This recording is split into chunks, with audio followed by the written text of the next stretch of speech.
Hello friends, my self advocate Manibhushan Kumar. आज हम discuss करेंगे फादर्स डे के बारे में। आज चूँकि फादर्स डे है, इसलिए मेरी तरफ से आपको फादर्स डे की हार्दिक शुभकामनाएं।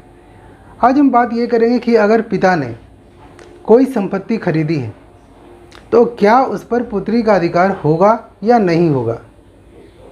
बहुत इम्पॉर्टेंट क्वेश्चन है, लोग इसमें बहुत घुमाते हैं, लेकिन आज मैं आपको बिल्कुल क्लियर कर दूंगा। देखिए, हिंदू सक्सेशन एक्ट 1956 यानी हिंदू सक्सेशन एक्ट 1956 में बना था। उसमें ये कहा गया था कि अगर पिता की कोई संपत्ति है या पैतृक संपत्ति है, पैतृक संपत्ति की बात की गई थी, अगर पैतृक संपत्ति कोई है तो उस संपत्ति पर बेटा का अधिकार होगा, बेटी का अधिकार बिल्कुल नहीं होगा। लेकिन हिंदू सक्सेशन एक्ट को बदल दिया गया।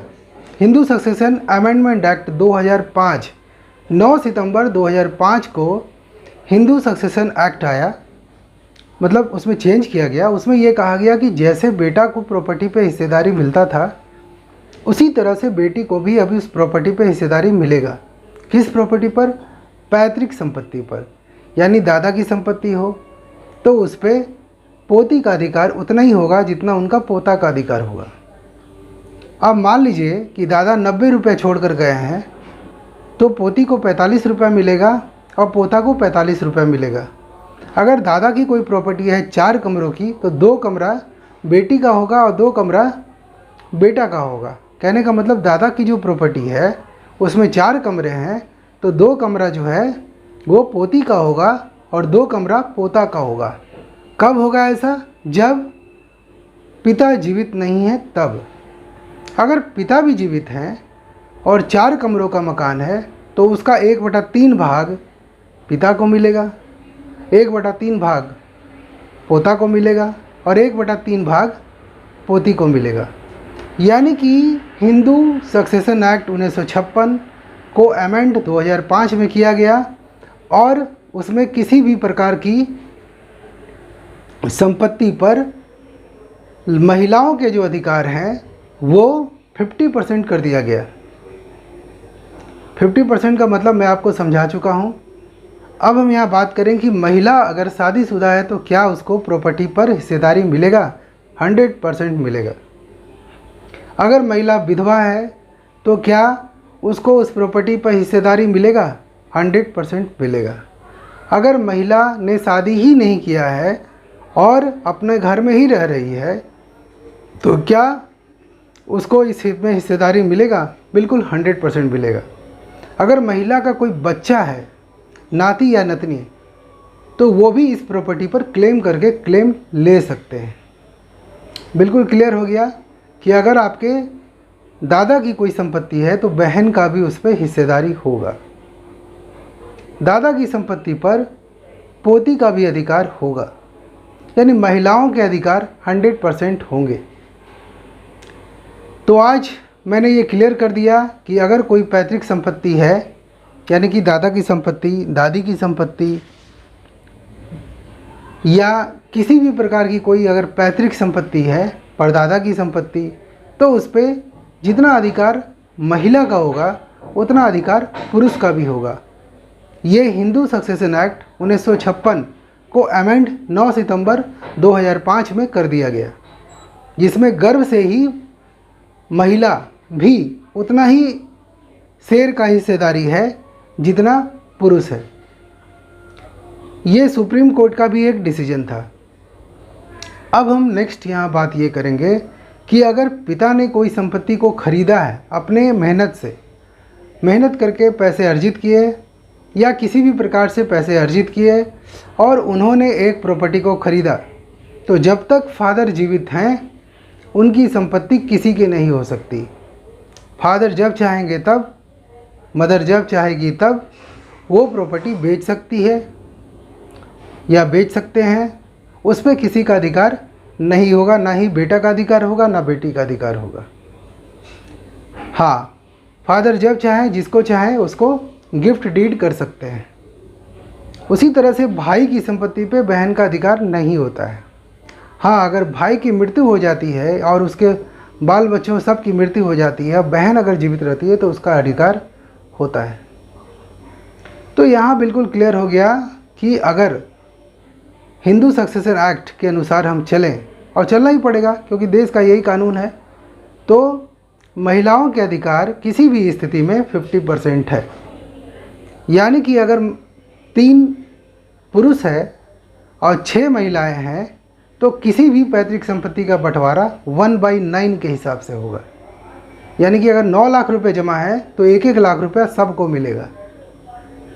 अब यहाँ बहुत लोग प्रश्न ये करते हैं कि अगर कोई महिला अपनी स्वेच्छा से किसी संपत्ति का त्याग कर दे तो क्या करना पड़ेगा, कौन सा सर्टिफिकेट बनाना पड़ेगा। अगर कोई महिला किसी संपत्ति का त्याग कर दे तो उसको ये एक स्टैम्प पेपर पर लिख के देना होगा। स्टैम्प पेपर का जो वैल्यू है वो कम से कम 1000 रुपये तक का या उससे अधिक का होना चाहिए। उस पर यह लिख करके देगी कि मैं इस संपत्ति पर दावा नहीं करती हूँ, मैं इस संपत्ति को स्वेच्छा से छोड़ रही हूँ। तो उसका जो हिस्सा होगा वो हिस्सा फिर भाइयों और बहनों में बढ़ जाएगा।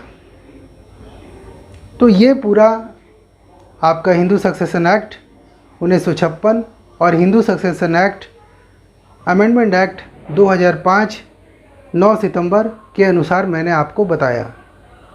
अगर आप भी मुझसे कोई क्वेश्चन पूछना चाहते हैं तो कमेंट बॉक्स में आकर के पूछ सकते हैं।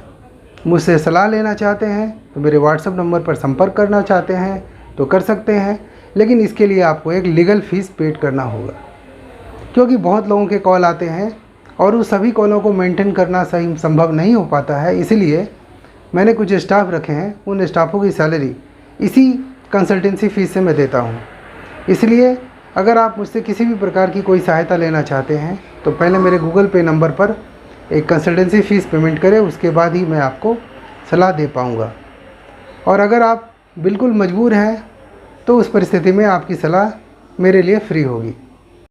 आज चूँकि पैतृक संपत्ति पे बात चल रही है तो यहाँ पे मैं आपको ये बताना चाहूँगा कि अगर कोई महिला स्वेच्छा से अपने अधिकारों का त्याग कर देती है तो वे अधिकार बाकी भाइयों में और बहनों में डिस्ट्रीब्यूट हो जाएंगे। आगे मैं आपको ये बताना चाहता हूँ, आप हमारे स्क्रीन पे देख सकते हैं कि अगर बेटी का पैतृक संपत्ति पे जन्मजात अधिकार होगा, ऐसा सुप्रीम कोर्ट का जजमेंट है। अगर कोई व्यक्ति ये कहता है कि बेटी का अधिकार जो है वो 9 सितंबर 2005 के बाद आया है या 9 सितंबर 2005 से आया है, तो अगर कोई पैतृक संपत्ति 9 सितंबर 2005 का है या उसके बाद का है तभी उस संपत्ति पर बेटी का अधिकार माना जाएगा। तो ये 100% गलत है भैया। अगर बेटी का, सुप्रीम कोर्ट ने यहाँ पे साफ कहा है कि अगर कोई भी पुत्री है, अगर उसका जन्म 9 सितंबर 2005 के बाद हुआ है या 9 सितंबर 2005 के पहले हुआ है तो वो अपने दादा की संपत्ति पर क्लेम कर सकती है और पैसे ले सकती है, अपनी अचल और चल संपत्ति दोनों ले सकती है। इसलिए ये दलील देना बिल्कुल बेकार है।